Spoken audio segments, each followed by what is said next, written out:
Hey guys, before starting today's video, I wanna thank each and every one of you guys who supported and subscribed as we crossed more than 60 subscribers. I know, it's nothing compared to other tech giants, but for me it's a huge deal guys. So welcome back to the channel, and for those of you who are new here and like what you see, please consider subscribing and don't forget to hit that bell icon so that you won't miss any of my new videos. So without any further ado, let's get started. Samsung recently launched its new Galaxy M series in India. The first truly worth buying it budget option from Samsung. This includes two phones, the Samsung Galaxy M10 and Samsung Galaxy M20. In this video, let's do a quick unboxing and overview of Samsung Galaxy M10. Let's start by unboxing it. Firstly, you will get some paperwork,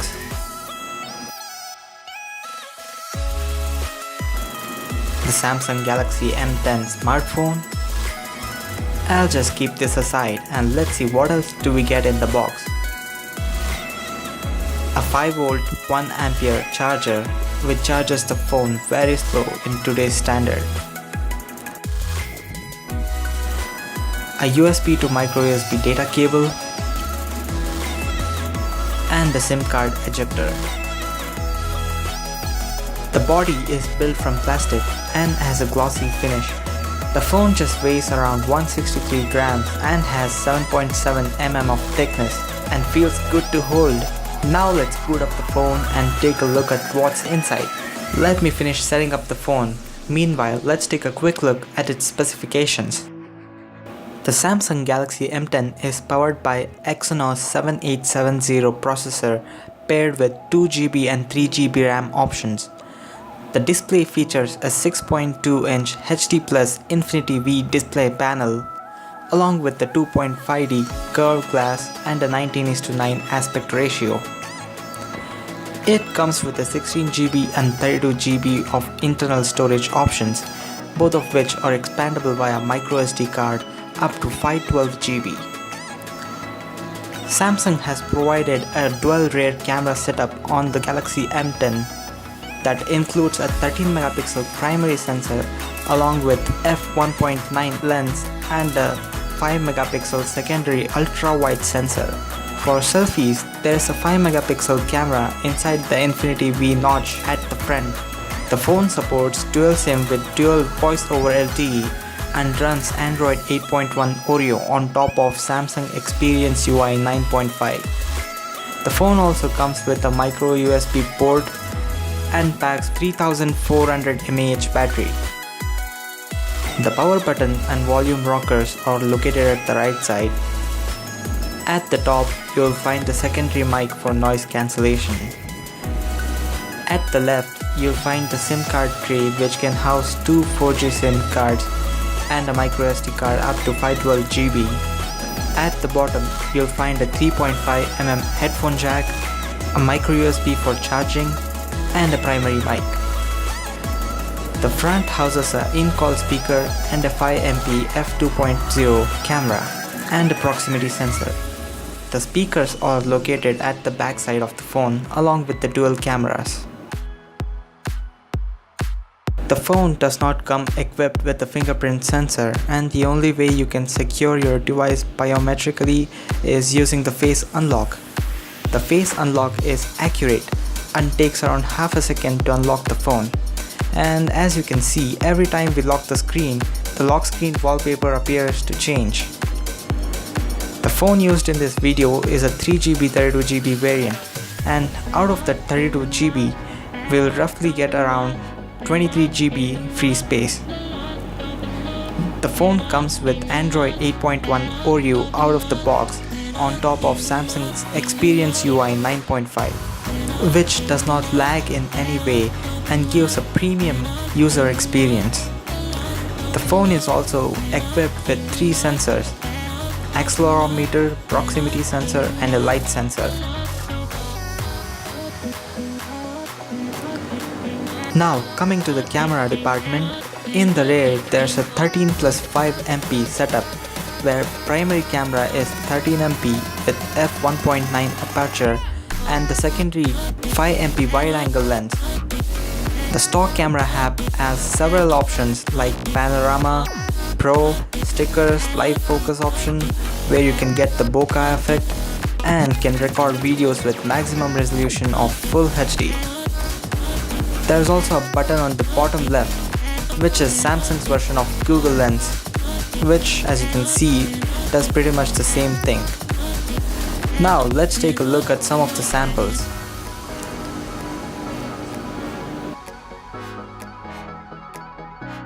These are some of the samples taken with the rear-facing cameras of Samsung Galaxy M10. It does a good job on the close-up macro shots. I feel the photo quality is above average. The colors on primary camera looks kind of pale compared to the wide-angle shot. Again, some samples taken in indoor lighting conditions.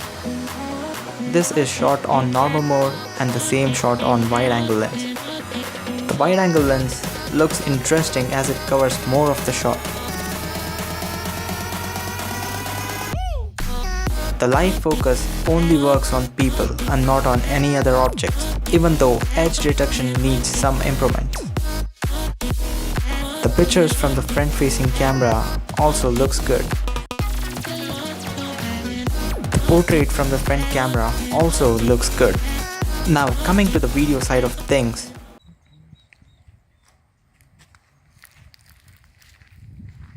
This Full HD video is being recorded from the secondary camera of Samsung Galaxy M10. Let's take a walk and see how the stabilization is.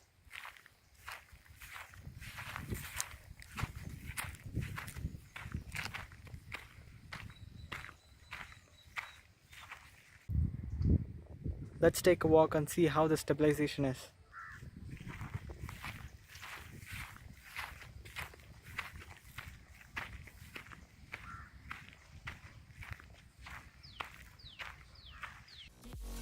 Now as you can see, both the primary and the secondary cameras do not have any means of stabilization to stabilize the footage. The phone supports dual SIM with dual voice over LTE, which means you can use 2 Reliance Jio SIMs or any other 2 4G SIMs simultaneously at the same time. Surprisingly, the phone also supports Widevine L1 certification, which means if you have a Netflix or Amazon Prime Video subscription, you can stream the content in HD quality. And I guess there is no other phone which offers this feature at this price segment. The phone has a large 3400 mAh battery and takes forever to charge. Thanks to its 5V 1A charger, the phone takes around 2.5 to 3 hours to charge completely. Apart from the slow charging speeds, the battery life is great and I get around 1 to 1.5 days on medium usage, which includes a lot of social media and some occasional PUBG. Now, it's been a long time since I used a Samsung phone. I was using Samsung Galaxy S4 back in 2014, and since then Samsung has come a long way in terms of build quality and user interface. But the one thing that hasn't changed yet is the bloatware. Of course, their definition of bloatware were just used to be Samsung proprietary apps back in those days, but now it includes, but not limited to, other third-party app developers such as apps from Microsoft like LinkedIn, Office, which cannot be uninstalled no matter what, and other apps such as Daily Hunt and so on, which I uninstalled right away. Now let's take a look at the real-world performance. The Exynos 7870, which is relatively an older processor compared to the one on Samsung Galaxy M20, handles PUBG really well. With smooth graphics and medium frame rate settings, the overall gameplay is smooth, with some minor frame drops here and there.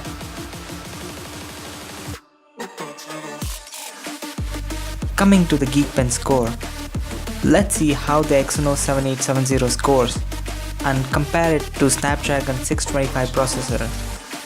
I am using a Redmi Note 4 here for the comparison.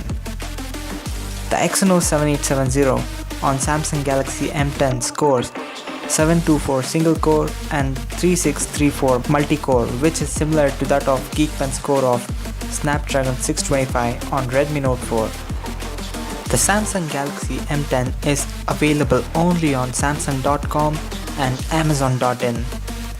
It's interesting that Samsung selling these M series smartphones on online platform through flash sales exactly like Xiaomi. To sum up, the Samsung Galaxy M10 has a good design with small notch. The ultra wide angle photography is fun. It has a very good battery life and supports dual voice over LTE standby. Some of the disadvantages are it has a outdated processor with pre-installed bloatware. There is no fingerprint sensor and the phone charges slowly. At Rs 7,990 for 2GB 16GB variant and Rs 8,990 for 3GB 32GB variant, which I would suggest to go for if you're planning to buy.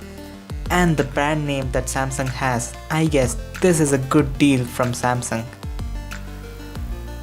So that's all for today. Thank you for watching. See you guys in the next one.